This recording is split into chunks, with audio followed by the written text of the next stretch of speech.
Hey guys, it's back with JohnyTechReview and I hope you guys are all doing well. So roughly about a month and a half ago, there was a company called Majority from the UK. They reached out to me and asked me if I want to check out some of their product. So they have two products in mind originally for me to check it out. The first one was a Dolby Atmos Soundbar. This one is called the Sierra Plus.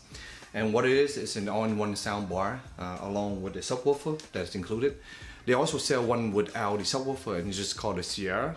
And if you want the Plus version, which comes with a subwoofer, that is what I got.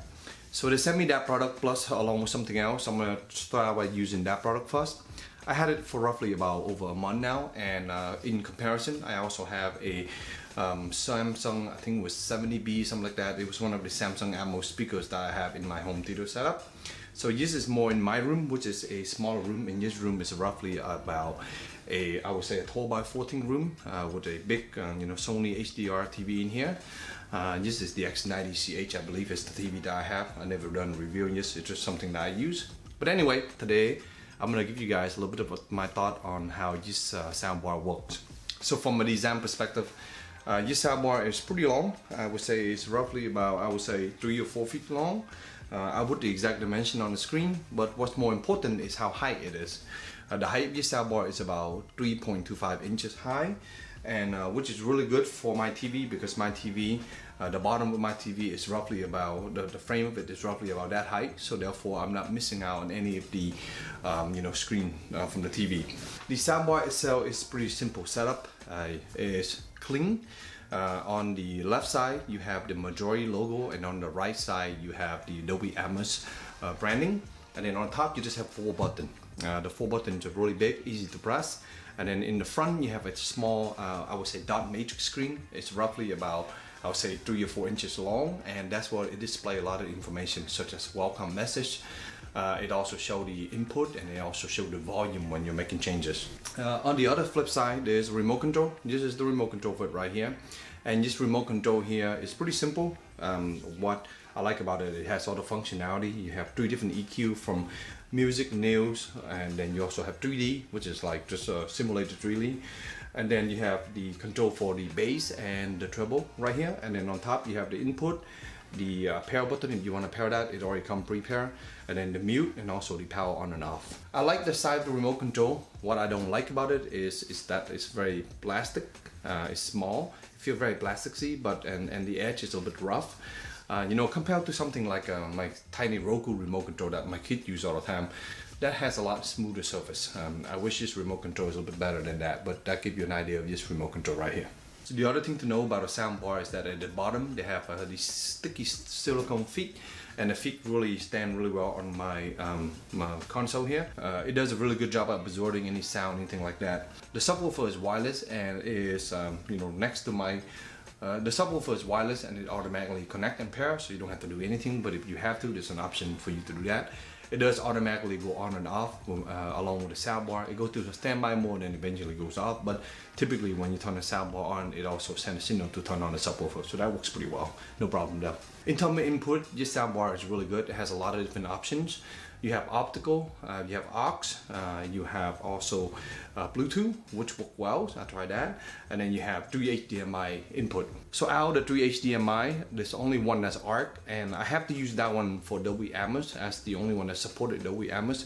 The other 2 HDMI support 5.1, so I don't think it's 1.4, therefore it can't really support Dolby Atmos. That gives you an idea. So now let's move on to talking a little bit about the sound quality of your soundbar. So I'll focus on 2 different aspects, the regular sound quality and the Dolby Atmos feeling of it. So first of all, the soundbar has driver all up front, and then on the side you have 2 passive driver, and then up top you have 2 Dolby Atmos driver.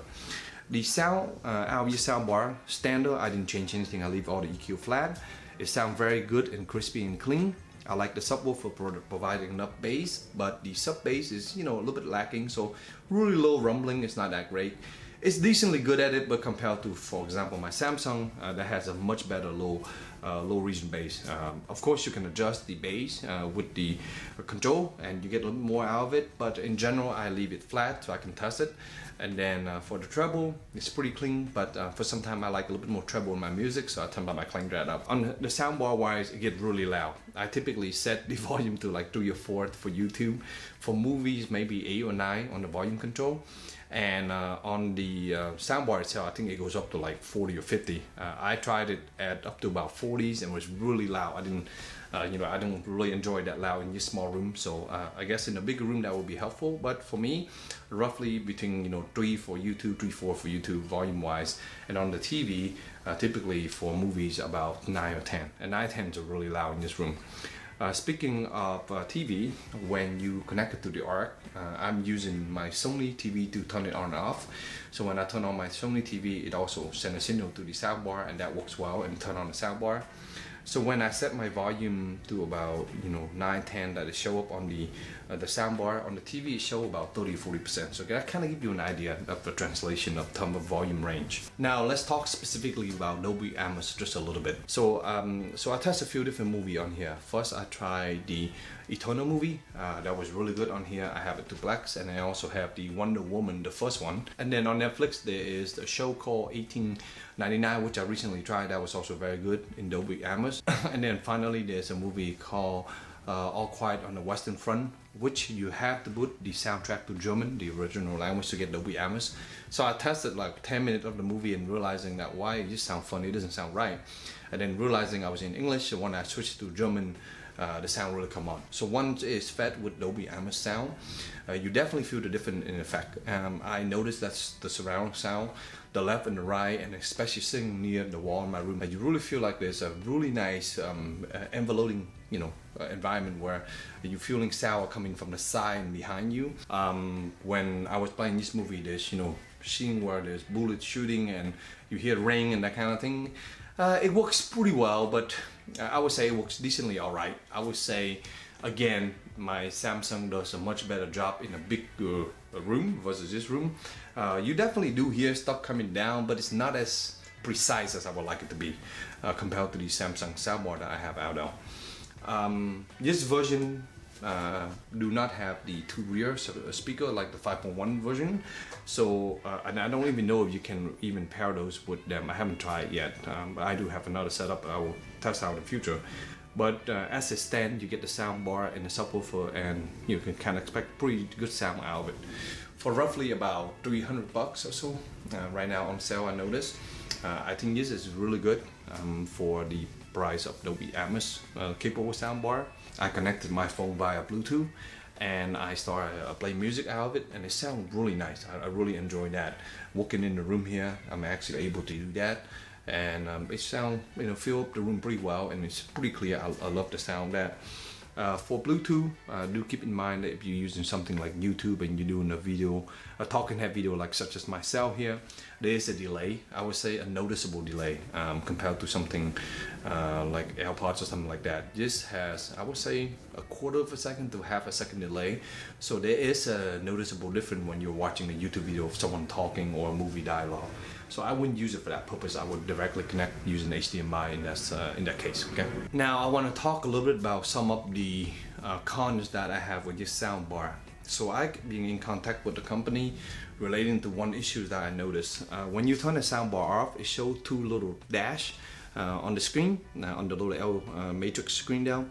And supposedly, according to the company, that is supposed to go off. It's just not supposed to stay on.